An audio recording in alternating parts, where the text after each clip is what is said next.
ભક્તિ ત્યારે શરૂ થાય છે કે જ્યારે ભગવાનને મેળવવાની વ્યાકુળતા, આતુરતા હૃદયની અંદર જાગે છે.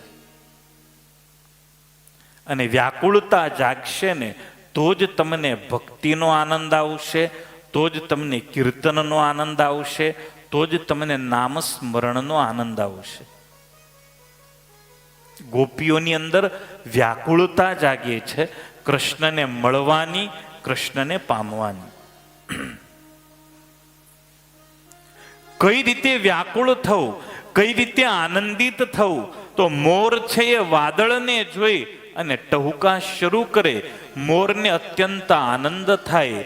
એ જ રીતે ભગવાનનો જે ભક્ત છે એ પરમાત્માને જોઈ ભગવાનની ભક્તિના કારણે એ અત્યંત આનંદિત થતો હોય છે.